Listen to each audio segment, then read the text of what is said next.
शेर भी ऊपर से नीचे देखे कैसा महात्मा है, अखंड विभूति लगाए थे। इनके भी आ गया कि तू एक सामान्य शेरनी का बच्चा है, इतना गुर्रा रहा है।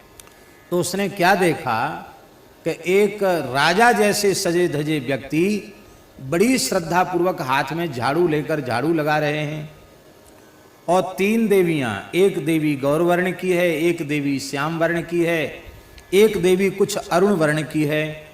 वो झाड़ू लगाने, पानी सींचने और जल भरने में वो तीनों देवियां लगी हुई। राम नाम इनको नहीं सुनाते हैं ना तो लगता है माथा फट जाएगा, मर जाएगा।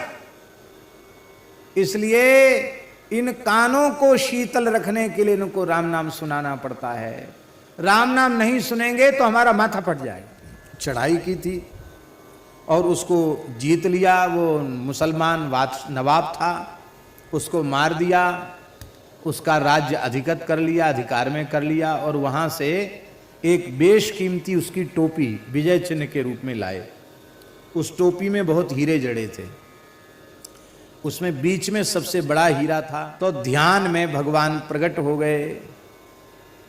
जैसे ही भगवान प्रकट हुए तो प्राप्ताच्युताश्लेष, अच्युत श्री कृष्ण का आश्लेष आलिंगन उसे प्राप्त हुआ और भोजन में विष मिला दिया। भयंकर तीक्ष्ण विष, व्यक्ति सूंघते ही मर जाए ऐसा भयंकर विष। बहुत पुरानी बात नहीं है, लगभग 200 साल पुरानी बात होगी। बीरपुर वहां के एक गृहस्थ भक्त थे, लोहाना जाति के संत जलाराम। बड़ा भारी अन्न क्षेत्र है, बड़ी अच्छी सेवा वहां होती है। वहां मंदिर में राम जी हैं मूछ वाले, ऐसी मूछ है राम जी की, अंटादार मूछ। लक्ष्मण जी की भी बड़ी सुंदर मूछ है। हम तो पहली बार दर्शन करने गए तो हमने कहा ये किसकी मूर्ति है? अरे बोले आप कैसे महात्मा हो, राम जी हैं, ये लक्ष्मण जी हैं, ये माता जी हैं, जानकी जी हैं, मूछ वाले राम जी। तो एक सज्जन बोले कि वो लोहाना क्षत्रिय थे, इसलिए क्षत्रियों की पहचान है मूछ, इसलिए अपने जैसे पुजारी वैसे देवता।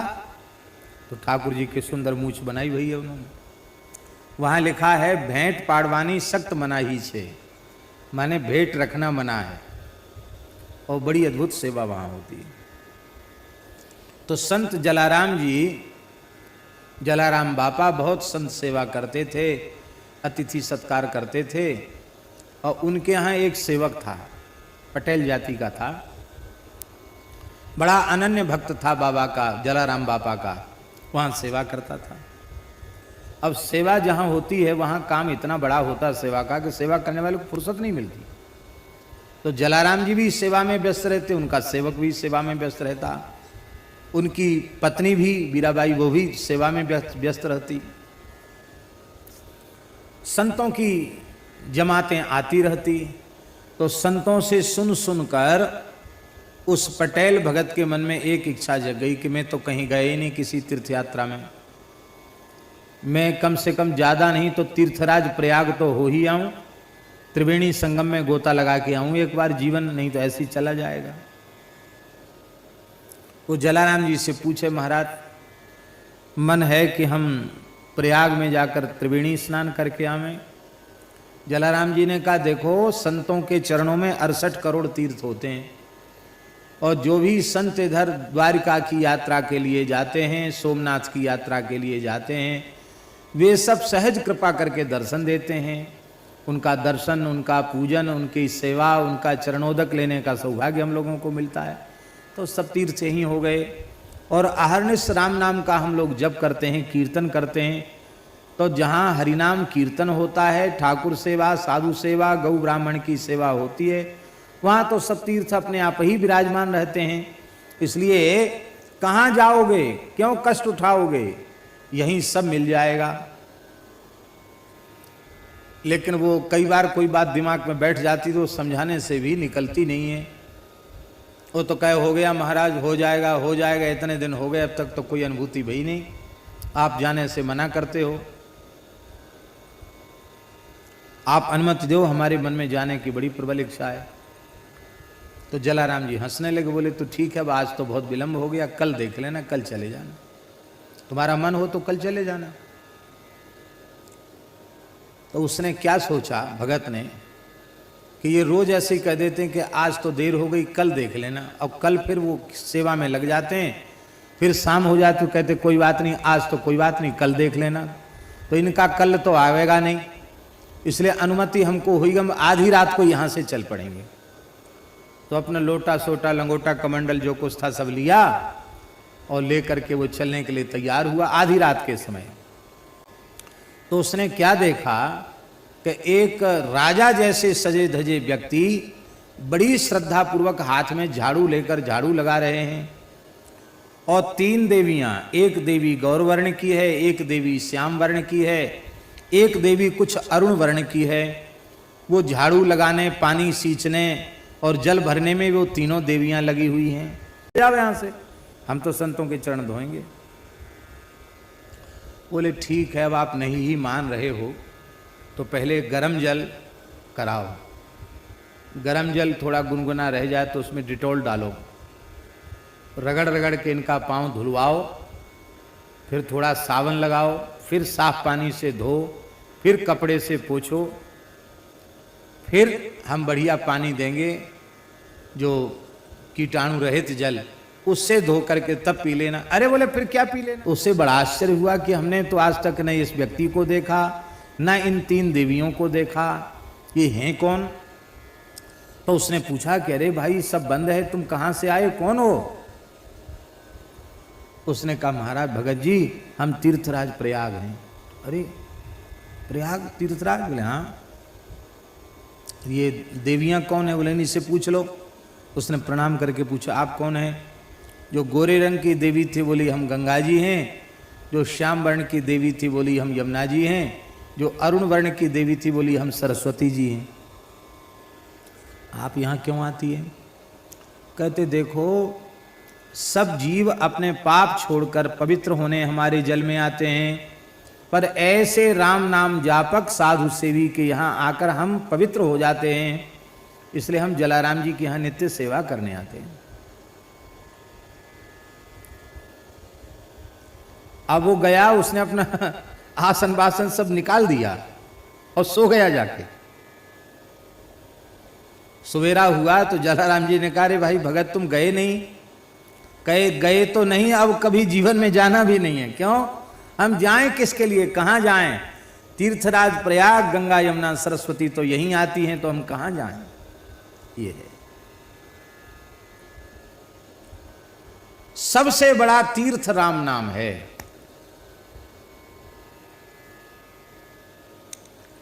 सबसे बड़ा तीर्थ इसलिए हरि नाम है क्योंकि तीर्थों में जब हम स्नान करते हैं तो हमारे पाप नष्ट हो जाते हैं, पर हमारे पुण्य नष्ट नहीं होते, पुण्य बढ़ते हैं, पाप नष्ट होते हैं और पुण्यों की वृद्धि होती है। पाप जैसे बंधन कारक हैं वैसे ही पुण्य भी बंधन कारक है। पाप का परिणाम नरक में, नारकीय योनियों में व्याधि के रूप में, दुख कष्ट के रूप में भोगना पड़ेगा।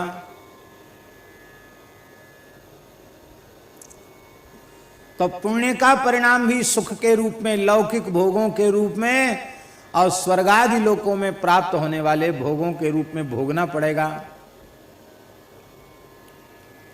वैष्णव को नहीं। हाँ, ये विशेष सुविधा है। आप लोग कहें क्यों वैष्णव की सुविधा कहां से आई? ये सुविधा इसलिए है कि शरणागति के जो 6 अंग हैं, षड्विधा शरणागति, शरणागति के जो 6 अंग हैं, ये षड्विधा शरणागति वाला श्लोक लिंग पुराण का है। लिंग पुराण के पाठ में इस बार आया है। आनुकूल्यस्य संकल्पः प्रातिकूल्यस्य वर्जनम रक्षिष्यतीति विश्वासो गोप्तृत्वे वर्णम तथा आत्मनिक्षेप कार्पण्यम षड्विधा शरणागति। ये लिंग पुराण का श्लोक।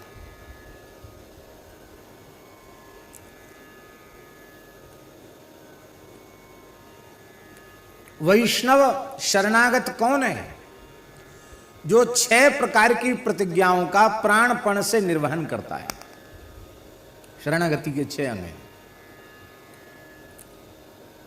खाली शरण में हैं और शरणागत हैं इतना कहने मात्र से नहीं होगा, उनके अंग हमारे जीवन में होना चाहिए। पहला अंग है शरणागति का अनुकूलता का संकल्प।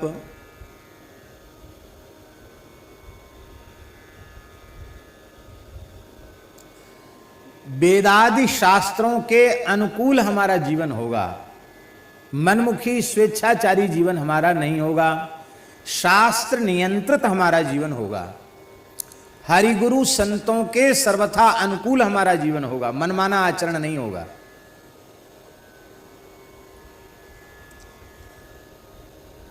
अब अनुकूल संकल्प करता है, पुण्य कर्म पवित्र कर्म करता है और करने के बाद उसका पुण्य अपने पास नहीं रखता है। तब क्या करता है? हरि ओम तत्सत ब्रह्मार्पणमस्तु, श्री रामार्पणमस्तु, श्री कृष्णार्पणमस्तु, श्री नारायणार्पणमस्तु, भगवान को अर्पित कर देता है। तो पुण्य का बंधन तो नहीं रहा और प्रातिकूल्य सवर्जनम, प्रतिकूल कर्मों का, निषिद्ध कर्मों का त्याग कर देता है। तो भगवत शरणागत होने से निषिद्ध कर्मों से तो बच गया और प्रतिकूल कर्मों का त्याग कर दिया और विहित कर्मों का अनुष्ठान करके उसका पुण्य भगवान के चरणों में निवेदित कर दिया। तो इस प्रकार का जो भक्त होता है वो बंधन से युक्त नहीं होता, बंधन से मुक्त होता है। और सामान्य जो विमुख प्राणी हैं उन्हें पुण्य पाप का परिणाम भोगना ही पड़ता है। पर महाराज जी, राम नाम रूपी महान तीर्थ ऐसा है, इसमें कोई स्नान कर ले तो पाप तो जल ही जाते हैं, जो पुण्य है वो भी जल जाते हैं। और पाप पुण्य दोनों जलेंगे नहीं तब तक संस्कृति के चक्र से जीव मुक्त नहीं होगा, तब तक जीवन मुक्ति का अनुभव नहीं होगा। इसलिए श्री सहजोबाई की साखी है, सहज श्वास तीर्थ बहे, तीर्थ माने नाम, राम राम, सहज श्वास प्रश्वास के क्रम से राम नाम चल रहा है। सहज श्वास तीर्थ बहे, सहजो जो को न्याय। जो कोई उस सहज तीर्थ में स्नान करता है, पाप पुण्य दो जरे, हरिपद पहुँचे जाए। इस तीर्थ में नहाने से केवल पाप जलेंगे, पुण्य नहीं जलेंगे। और रामनाम रूपी महातीर्थ में गोता लगाने से पाप पुण्य दो जरे, हरिपद पहुँचे जाए। जब तक पाप पुण्य दोनों समाप्त नहीं होंगे तब तक देह बंधन की निवृत्ति नहीं होगी, तब तक मुक्तावस्था की अनुभूति नहीं होगी। देखो, भगवान ने महारास के आरंभ में बंसी बजाई और गोपी दौड़कर भगवान के निकट पहुंची। तो किसी गोपी के पति ने उसको कुंडी लगा के, कबाड़ा लगा के, सांकल बाहर से लगा के ताला लगा दिया और कहा देखते हैं, कुंडी लगा दी, ताला लगा दिया, अब देखते हैं कहाँ से भाग के जाती है। अब बेचारे को कोठरी में बंद कर दिया। तो भगवत मिलन में जो बाधा उत्पन्न हुई उससे उस गोपी को तीव्र विरह का अनुभव हुआ।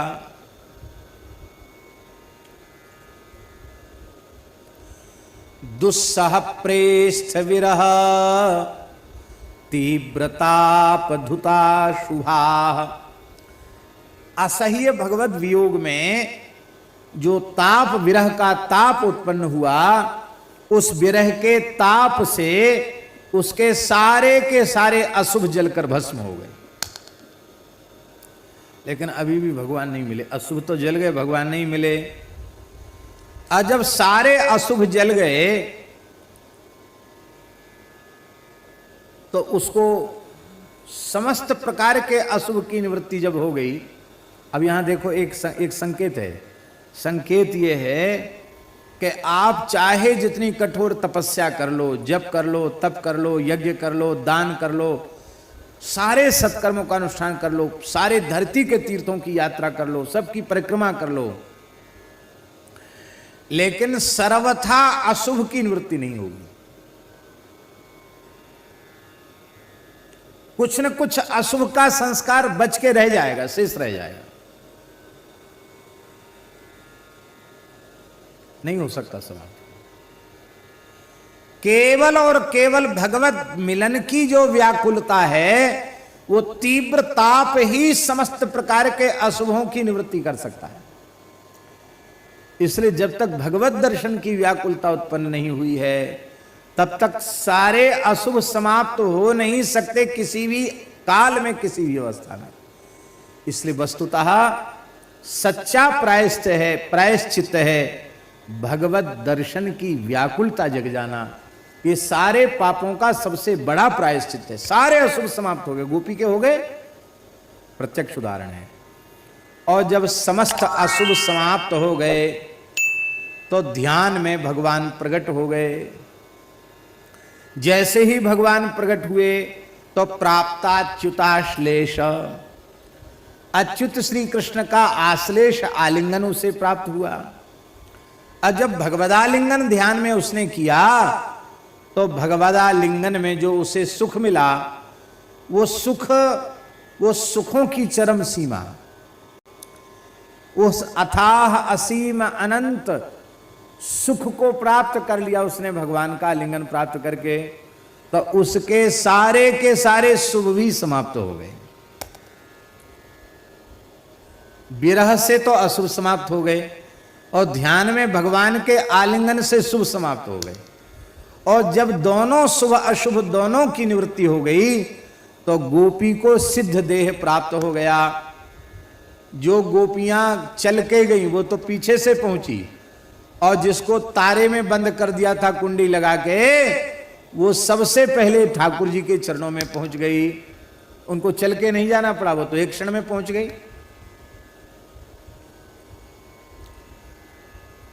तो राम नाम से बड़ा तीर्थ कोई नहीं है। यदि आप राम नाम, हरि नाम, कृष्ण नाम नहीं जपते हैं तो गंगा, यमुना आदि पवित्र नदियां भी तुझे पवित्र नहीं कर पाएंगी। और भले ही तू एक भी बार गंगा जी नहीं गया है, पर जहां कहीं भगवान ने तुझे रखा है वहीं रहकर अहरनिश हरि नाम का जप करता है, तो गंगा आदि पवित्र नदियां भी तेरे दर्शन करने आ जाएंगी। ऐसी महिमा है श्री नाम की।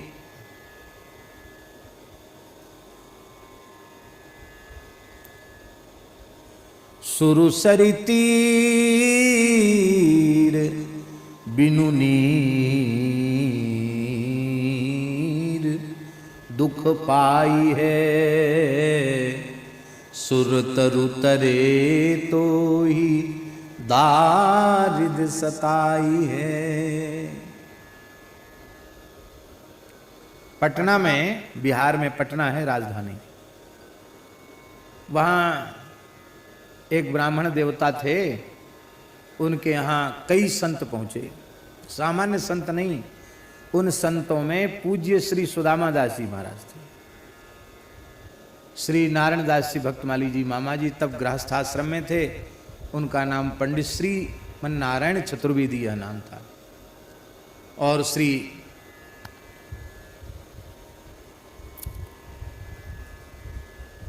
बाबा श्री नवल किशोर दास जी महाराज, चैतन कुटी वाले महाराज जी, और श्री हरिदास जी महाराज गोरेदाऊ के अधिकारी जी, श्री वैष्णोदास जी महाराज भी थे।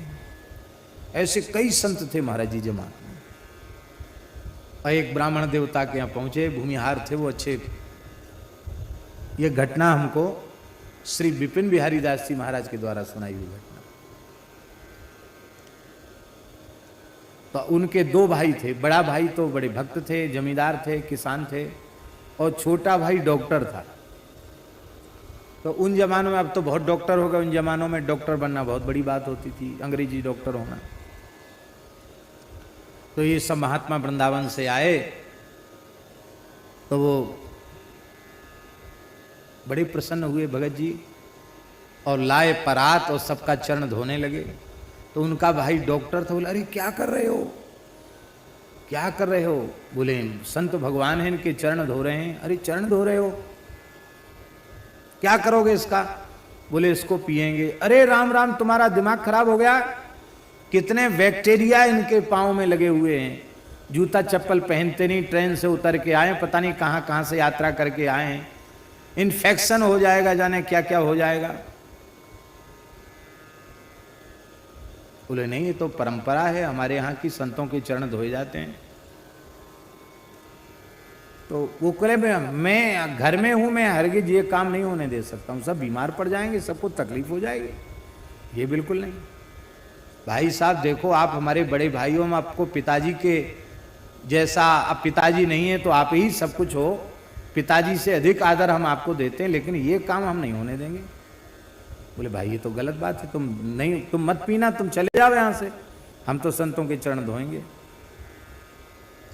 बोले ठीक है, अब आप नहीं ही मान रहे हो तो पहले गरम जल कराओ, गरम जल थोड़ा गुनगुना रह जाए तो उसमें डिटॉल डालो, रगड़ रगड़ के इनका पाँव धुलवाओ, फिर थोड़ा साबुन लगाओ, फिर साफ पानी से धो, फिर कपड़े से पोंछो, फिर हम बढ़िया पानी देंगे जो कीटाणु रहित जल, उससे धो करके तब पी लेना। अरे बोले फिर क्या पी लेना? संतों की चरण की रज जाए तो वही तो महिमा है। तो विपिन बिहारी दास जी सुनाते थे कि उन पंडित जी ने तो पिया, लेकिन उसको समझाने पर भी बोला दूर बैठ गया, नाराज हो पिलो। अब देखो, संत रूपी गंगा चलकर घर पर पहुंच गई, लेकिन सत्संग से विमुख होने के कारण, हरिनाम से विमुख होने के कारण गंगा जी चलकर तीर्थराज प्रयाग चलकर घर पर पहुंच गया, लेकिन वो लाभ से वंचित ही रह गया। मुद मंगलमय संत समाजू, जो जग जंगम तीर्थ राजू। ये तीर्थ राज है, प्रयाग है, वहां भी उसको लाभ नहीं मिला। कल्प वृक्ष धरती पर सुलभ नहीं है, ये तो भगवान ने सत्यभामा जी के बगीचे में लगा दिया। भगवान तो भगवान है, सब कुछ कर सकते हैं। लेकिन यदि तू राम नाम से विमुख है तो कल्प वृक्ष की छाया में रहने के बाद भी तू दरिद्र ही रहेगा, दुख सताएगा तुझे। नहीं दरिद्र सम दुख जग माही, तेरे दुख की निवृत्ति नहीं होगी। कैसे? बोले देवता कल्प वृक्ष की छाया में रहते हैं, सब चीजें उनको सुलभ हैं, और उनकी हालत क्या है देवताओं की? गोस्वामी जी कहते हैं रावण आवत सुनेउ सकोहा, देवन तके मेरु गिरि खोहा। वो सब स्वर्ग से कल्प वृक्ष से भाग भाग करके मेरु मंदराचल की गुफाओं में जाकर छिप गए। तो यदि राम नाम से विमुख है तो कल्प वृक्ष की छाया में भी तेरे दुख दारिद्र्य की निवृत्ति नहीं होगी। जागते हुए, चलते हुए, फिरते हुए, सोते हुए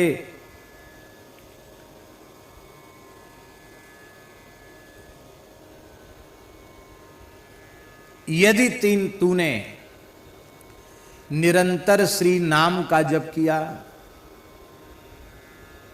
तब तो तेरा जीवन जन्म सफल हो जाएगा। और कथनचित तुमने नाम का आश्रय नहीं लिया तो जागते, चलते, फिरते, सोते, दुख के समय, सुख के समय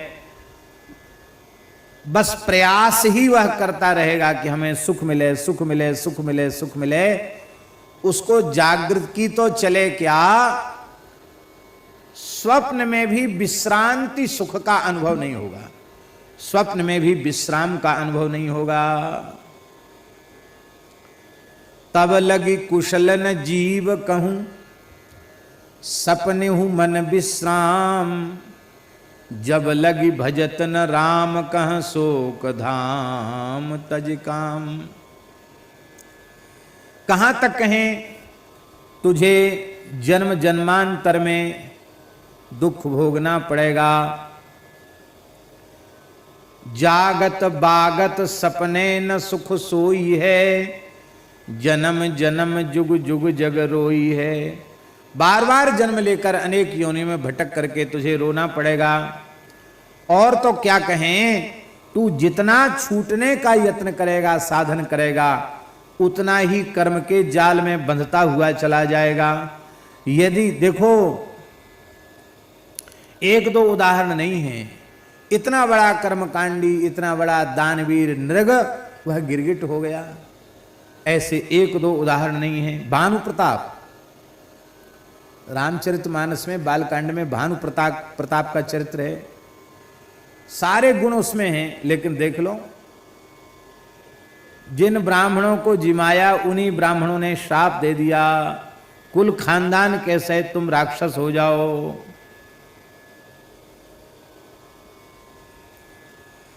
ये अमृत विष होने का उदाहरण है। वह है विष भोजन जो सुधा सानी खाएगो।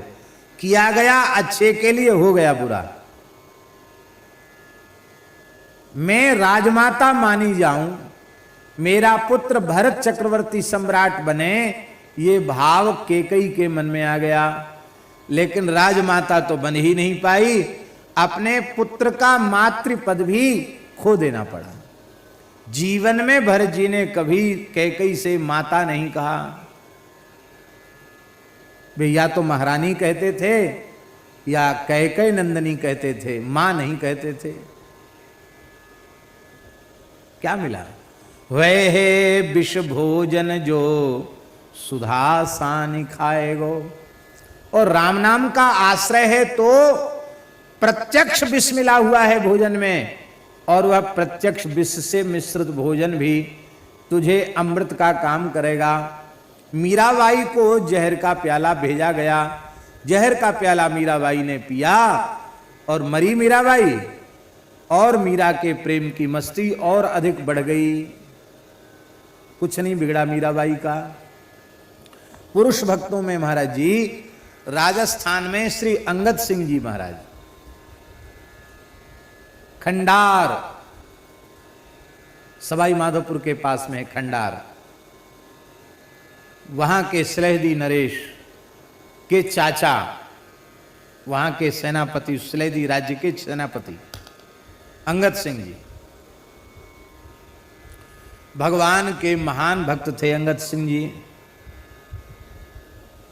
भतीजा उनका राजा था और वो सेनापति थे। तो कथा आप सबको मालूम है, भक्तमाल में कथा है कि नग अमोल एकता ही सबे भूपति मिल जांचे। एक राजा के यहाँ, शत्रु राजा के यहाँ उन्होंने चढ़ाई की थी और उसको जीत लिया। वो मुसलमान नवाब था, उसको मार दिया, उसका राज्य अधिगत कर लिया, अधिकार में कर लिया, और वहाँ से एक बेशकीमती उसकी टोपी विजय चिन्ह के रूप में लाए। उस टोपी में बहुत हीरे जड़े थे, उसमें बीच में सबसे बड़ा हीरा था। तो बड़े हीरे को उन्होंने इस भाव से रख लिया कि इस हीरे को हम श्री जगन्नाथ जी को अर्पित करेंगे, और बाकी हीरे टोपी के सहित राजा को वापस कर दिए। पर चुगलखोर तो सब जगह होते हैं। चुगलखोरों ने कहा, महाराज सेनापति जी ने आपके साथ कपट कर लिया, भले ही आपके चाचा हुए तो क्या हुए, सबसे वेश कीमती अमूल्य हीरा तो इन्होंने चुरा लिया, छिपा लिया, आप उसको ले लीजिए, उसके बिना तो ये सब हीरे किसी काम के नहीं। राजा ने कहा वो दे दो। बोले वो तो नहीं देंगे, क्योंकि वो भगवान जगन्नाथ को अर्पित करने के लिए संकल्पित हो चुका है। अरे मैंने युद्ध जीता तो मैं इतना भी मेरा अधिकार नहीं है क्या? बोले अधिकार आपका सब है, लेकिन आपको हमको बताना चाहिए था। वो दे दो, बाकी सब ले लो। बोले वो तो नहीं मिलेगा, मना कर दिया।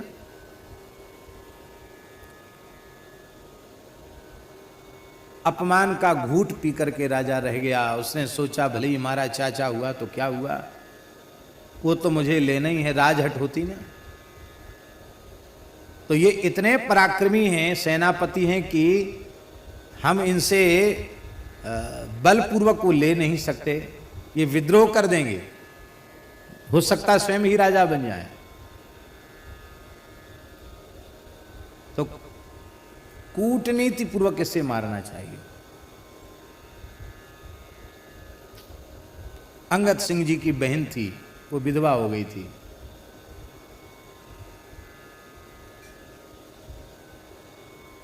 अंगद सिंह जी की बहन तो राजा की क्या लगी, बुआ लगी ना, वो यहीं रहती थी। इसलिए रहती थी कि भाई नई उम्र में विधवा हो गई है, एक छोटी बच्ची थी, तो अपने भाई के सहारे पवित्रता पूर्वक जीवन कट जाएगा, इस भाव से रहती थी। और अंगद सिंह जी की ठाकुर सेवा में सहयोग देती थी, रसोई बनाती थी वो पवित्रता से। राजा ने सोचा कि इसके माध्यम से अंगद सिंह को जहर दिलवा दिया जाए और उसको कहा कि देखो तेरी बेटी का तो बहुत अच्छे राजकुमार के साथ विवाह करेंगे हम, बहुत बड़ा दहेज देंगे, और अंगद सिंह जी को मार डालो तो इतनी बड़ी जागीर तुझे मिल जाएगी, फिर क्या है, फिर तो मौज करना। लोभ है सर्व पाप को मूल। बहन के मन में लोभ आ गया और भोजन में विष मिला दिया। भयंकर तीक्ष्ण विष, व्यक्ति सूंघते ही मर जाए, ऐसा भयंकर विष, और तीक्ष्ण विष भोजन में मिला दिया गया। अंगद सिंह जी ने भगवान की सेवा करके भोग लगाया और भोग उसार करके प्रसाद पाने जैसे ही बैठे तो उन्होंने अपनी भांजी को याद किया, अपनी बहन की लड़की को। छोटी सी बच्ची थी और बहुत सुंदर थी। अंगद सिंह जी तो भक्त थे, उनकी दृष्टि यही थी कि ये तो साक्षात राधा रानी है।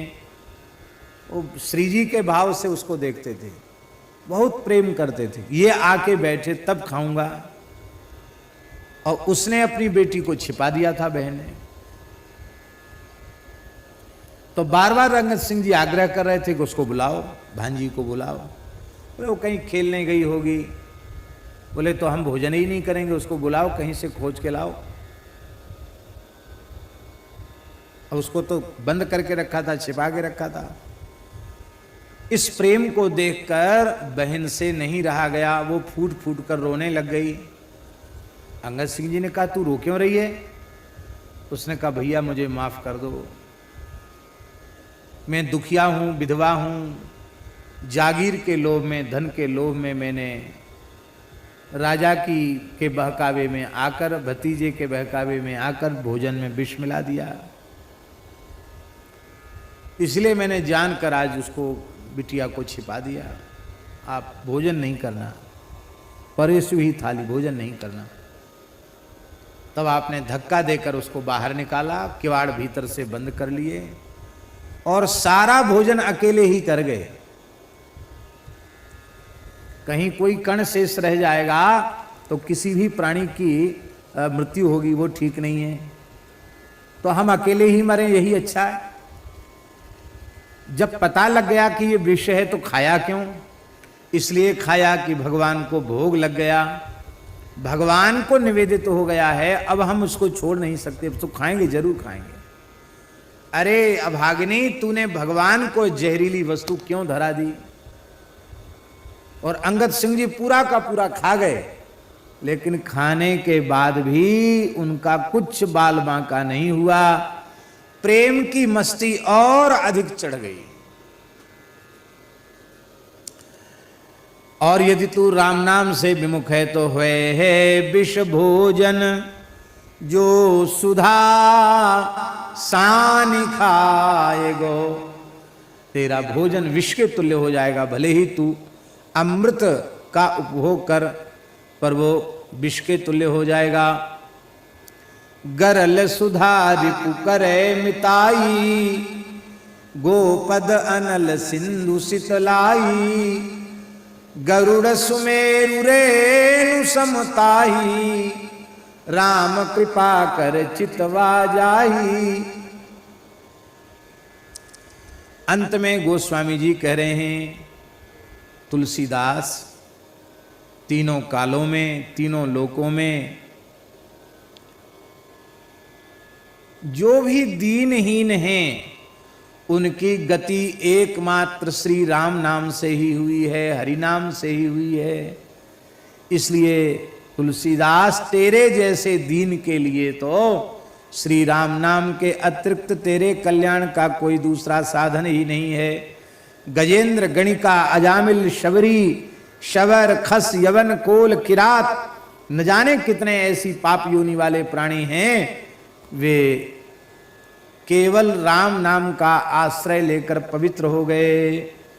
चहु जुग तीन काल तिहु लोका, भय नाम बल जीव विशो का। ये सब शोक रहित हो गए।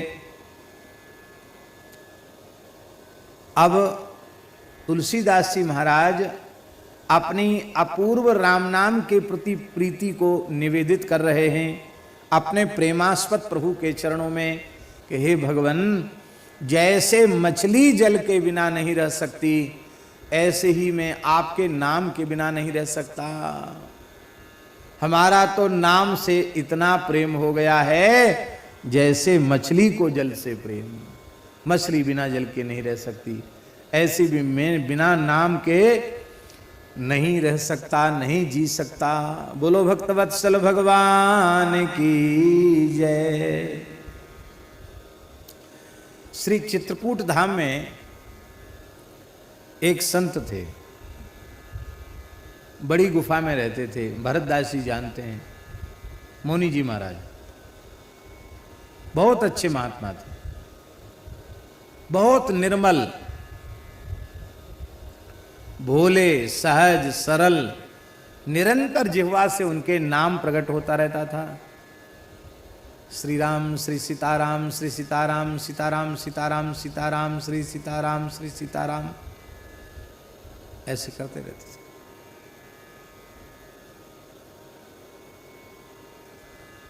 अनुसुईया के जंगल में रहते थे। शेर आया महाराज, शेर, बबर शेर, दहाड़ लगाई। शेर ने दहाड़ लगाई तो उन्होंने सीताराम नाम की दहाड़ लगाई। हाँ, शेर ने गर्जना को ले, शेर भी ऊपर से नीचे देखे कैसा महात्मा है, अखंड विभूति लगाए थे। इनके भी आ गया कि तू एक सामान्य शेरनी का बच्चा है, इतना गुर्रा रहा है, हम भी श्री राम जी के बच्चे हैं, हम श्री रामानंद सिंह के बच्चे हैं, हम क्यों नहीं गुर्राएंगे। गुर्राया तो शेर पूछ ऐसी ऐसी करने लग गया। शेर उनका चेला हो गया एक तरह से, जब बुलाते तब शेर आ जाता था। नाम भी रख दिया उसका उन्होंने। महात्मा महात्मा होते तो हमेशा नाम उनकी जीवा से उच्चरित होता रहता। तो एक बार हमसे उन्होंने कहा, हम उनके कमरे में बैठे थे, हमसे बड़ा प्रेम रखते थे, कमरे में बैठे थे उनके आसन पे, जहां आसन था उनका।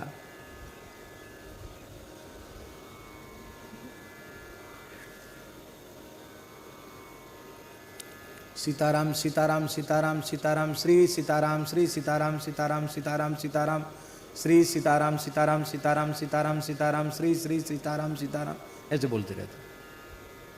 अब बीच बीच में कोई उत्तर भी देते, बस श्री सीताराम सीताराम सीताराम। बोले राम जी, ये जो है ना, ये इनको सुनने का अभ्यास पड़ गया है? राम नाम इनको नहीं सुनाते हैं ना तो लगता है माथा फट जाएगा, मर जाएगा। इसलिए इन कानों को शीतल रखने के लिए इनको राम नाम सुनाना पड़ता है। राम नाम नहीं सुनेंगे तो हमारा माथा फट जाएगा। ये है जैसे मछली जल के बिना नहीं रह सकती, ऐसे ही नाम निष्ठ संत बिना नाम के रह नहीं सकते, नाम के बिना जी नहीं सकते। बोलो भक्तवत्सल भगवान की। इसका आशय क्या है? इसका आशय ये है कि हम इतना हजार जपते हैं, इतना लाख जपते हैं, हमने इतना करोड़ जप लिया, ये सब ठीक है, अच्छी बात है, निषेध नहीं है, जपना ही चाहिए। लेकिन इतने हजार जप से, इतने लाख जप से, इतने करोड़ जप से हम नाम प्रेमी सिद्ध नहीं हुए। हम नाम निष्ठ, नाम प्रेमी तब सिद्ध होंगे जब हमारी अवस्था ऐसी हो जाए कि राम नाम ही की गति जैसे जल मीन को। ऐसी गति हो जाए तो हो सकता है, और नहीं तो महाराज जी अब ये कैसे होगी ये अवस्था? नाम जपने से ही अवस्था प्राप्त होगी। कथा कीर्तन सत्संग करते हुए खूब नाम जपो। नाम जपते जपते अपने आप प्रेम प्रकट हो जाएगा। क्या सुने? राम राम करो और श्री भरत चरित्र को प्रेम से सुनो। भरत चरित करने तुलसी जे सादर सुनहि, सिय राम पद प्रेम अवसि होय भव रस विरति। ये दोनों काम एक साथ हो जाएंगे। यहां भरत जी के चरित्र से प्रयोजन केवल भरत जी का ही चरित्र नहीं है। भरत जी का चरित्र का आशय है भगवान के प्रेमी अनुरागी भक्त संत महापुरुष, उनका चरित्र जो नियम पूर्वक सुनते हैं उन्हें दो चीजें मिल जाती हैं, संसार से वैराग्य और भगवान के चरण कमलों में अनुराग। तो भगवत भागवत चरित्र श्रवण करते हुए अहर्निश श्री नाम का आश्रय लेते रहने से, हरि गुरु संतों के प्रति अपराध से बचने से, 10 नामापराधों से बचते हुए नाम जप करने से, 32 सेवापराधों से बचते हुए सेवा करने से, और भगवत कृपा से, गुरुजनों की कृपा से यह अवस्था प्राप्त हो जाती है जैसे जल मीन को। प्रारब्ध का भोग शरणागत भक्त कैसे करता है कि पहली बात तो यह है कि हर क्षण भगवान की कृपा का प्रत्यक्ष दर्शन करता है। तत्तेनुकंपाम सुसमीक्षमाण, अनुकूल से अनुकूल परिस्थिति में कृपा का दर्शन, अप्रतिकूल से प्रतिकूल परिस्थिति में भी कृपा का दर्शन करता है। और भगवान की कृपा का दर्शन जब करने लग जाता है तो परिस्थिति अभिशाप नहीं बनती है। फिर परिस्थिति विषाद और अवसाद को नहीं देती है। प्रतिकूल परिस्थिति हमारे जीवन का प्रसाद बन जाती है। प्रसादस्तु प्रसन्नता। पूरी दुनिया के सामने एक बहुत भयंकर परिस्थिति आई। उस परिस्थिति का नाम था कोरोना। परिस्थिति भले ही हल्की हो, पर वैज्ञानिकों ने, पढ़े लिखे लोगों ने, डॉक्टरों ने इतना बड़ा हवा खड़ा कर दिया कि कितने लोग तो बिना बीमारी के हवा से ही खत्म हो गए। भैया तुम्हें कोरोना, उसका बेचारे का हार्ट फेल हो गया, अरे कोरोना हो गया, मरे, अब तो मरे, अब कोई बचाने वाला नहीं।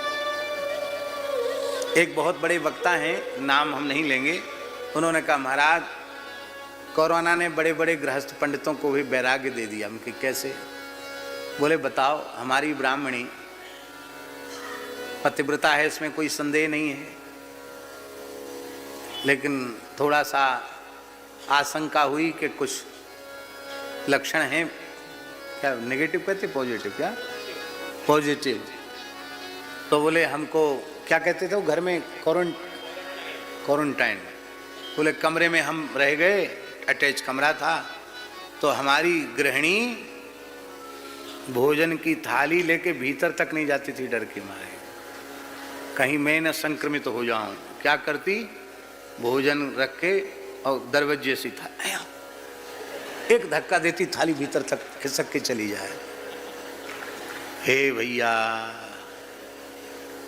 हरि प्रियतमा,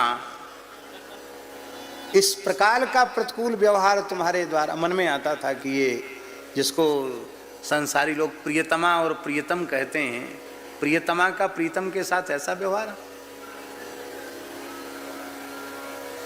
पर महाराज क्या कहें, गृहस्थी का चक्कर ही इतना खराब है। बोले इतना होने के बाद जैसे कोरोना खत्म हुआ, सब खत्म हो गया, सब बैरक ठंडा पड़ गया।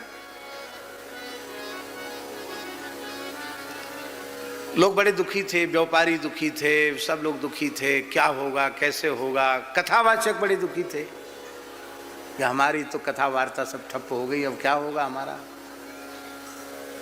सब दुखी थे। लेकिन हम आपको सत्य कहते हैं, जो साधक प्रकृति के जीव थे उनके लिए कोरोना भगवान की करुणा के रूप में आई। कोई भीड़ नहीं, कोई हल्ला गुल्ला नहीं, एकदम शांत, आराम से समय से प्रसाद पालो, समय से सो जाओ, खूब माला फेरो, खूब पाठ करो, खूब पूजा करो। और हमारा तो महाराज जी कोरोना काल इतना बढ़िया हुआ, जब कोटा के पास एक जगह है सुल्तानपुर, वहां कथा थी गौशाला में, उसमें कोरोना आ गया था। बड़ी कथा थी, यहाँ तो उपस्थिति बहुत कम है, बड़ी संख्या में लोगों की उपस्थिति थी। अब वो भगवान की बड़ी दया, वो जो एसपी वहाँ के थे वो भी कथा के रसिक थे, भक्त थे, तो उन्होंने विचारों ने सरकारी आदेश होने पर भी उन्होंने कथा में खलल नहीं डाला, ना कलेक्टर ने ना एसपी ने, किसी ने कथा में बाधा उपस्थित नहीं की। लेकिन जब केस बढ़ने लग गए कोटा में, तब उन पर दबाव आया कि वहाँ तो इतने हजारों लोग इकट्ठे हो रहे हैं। तो फिर उन्होंने हमसे कहा, आप थे उसमें? ये थे, सीताशरण जी थे। तो उन्होंने हमको संदेश आया, बोले महाराज जी 6 दिन तक तो हो गए, लेकिन अब 7वें दिन तो बिल्कुल कल से पूर्ण लॉकडाउन हो जाएगा, आने जाने में भी कठिनाई होगी। इसलिए कल भोर में सवेरे 4 बजे से 5 बजे 1 घंटा कथा कर लेना, 7 दिन का नियम पूरा हो जाएगा।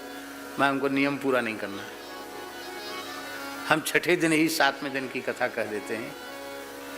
और फिर उसी कथा को थोड़ा सा और लंबा कर दिया, 7 उसी को मान लिया, 6 दिन को ही 7 दिन मान लिया।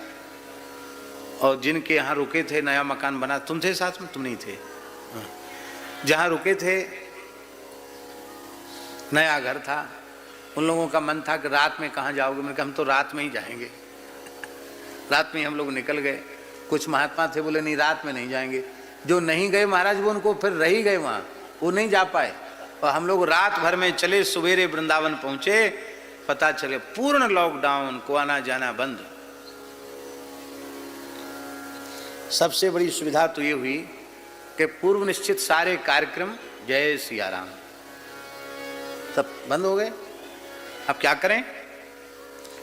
तो कुछ संतों ने, श्री अयोध्या जी के संतों ने, चित्रकूट के संतों ने आग्रह किया था कि आपने राजकोट में संकीर्तन मंदिर में 10 दिन विनय पत्रिका पर प्रवचन किया था। यद्यपि वह केवल 10 दिन का प्रवचन था, लेकिन उससे लोगों को बहुत लाभ हुआ। आप कभी क्रमशः विनय पत्रिका के ऊपर बोले। तो हमने सोचा ये तो बहुत बढ़िया भगवान ने अवसर दे दिया। तो विनय पत्रिका महाराज जी शुरू की। 3 घंटे रोज प्रवचन होता था। स्थान में के लोग बैठे हैं सब सुनने। और आजकल ये साधन ऐसा है कि जिससे YouTube के माध्यम से लोग घर में बैठ के सुन सकते हैं। 15 महीने में विनय पत्रिका पूरी हुई। कितने महीने में? 15 महीना लगे। पर ऐसा अद्भुत विनय पत्रिका पर प्रवचन हुआ, कोई हम प्रशंसा नहीं कर रहे हैं, भगवान ने इस प्रकार का अवसर प्रदान किया कि जिन संतों ने सुना उन सब ने कहा कि अब भगवत कृपा से वो पुस्तकाकार भी अब हो रहा है। 1-2 खंड निकल गए हैं धीरे धीरे, क्योंकि इतना बड़ा प्रवचन है 15 महीने का कि एक बहुत मोटा पोथन्ना हो जाएगा। हम सोचते थे कि 2-3 महीना लॉकडाउन रहेगा, 2-3 महीने में ही विनय पत्रिका पूरी हो जाएगी। पर ये इतना अगाध समुद्र है, पता नहीं 15 महीना लग गए। तो हमको तो कोरोना प्रतिकूल नहीं समझ में आया। हमको तो लगा कि भजन साधन विश्राम सत्संग के लिए भगवान ने एक अवसर हम लोगों को दिया है। खूब आनंद आया। अब एक बात और सुन लीजिए। जड़खोर गोधाम में हजारों की संख्या में गाय हैं। बहुत बड़ी गौशाला है, विद्यालय है, गुरुकुल है। तो वो एक समस्या थी कि ये मतलब इतना बड़ा 11-12 हजार गाय जहाँ हैं, कैसे होगा, क्या होगा। पर महाराज जी वो चिंता भी व्यर्थ थी। आप ऐसे ऐसे विलक्षण चमत्कार हुए उस काल में महाराज जी, हम आपको वर्णन नहीं कर सकते। गौशाला से सूचना आई कि चारे का बिल्कुल भंडार खत्म है, नए चारे की व्यवस्था के लिए पैसा नहीं है, बाजार का पैसा उधार हो गया है। कैसे होगा? ये गौशालाओं का एक विशेष पास बना हुआ था जिससे गौशाला की गाड़ियां घूम सकती थी। शाम को हमारे पास सूचना आई, ऐसी परिस्थिति है, क्या होगा? तो हमने कहा कोई बात चिंता मत करो, जिनकी गैया है वो सब व्यवस्था करेंगे। गैया तो गोपाल जी की है कि नहीं? उनका नाम गोविंद है, उनका नाम गोपाल है, तो गैया तो उनकी है। ये है कि गैया भूखी रहेगी तो हम भूखे रहेंगे, और क्या है, भगवान व्यवस्था करेंगे।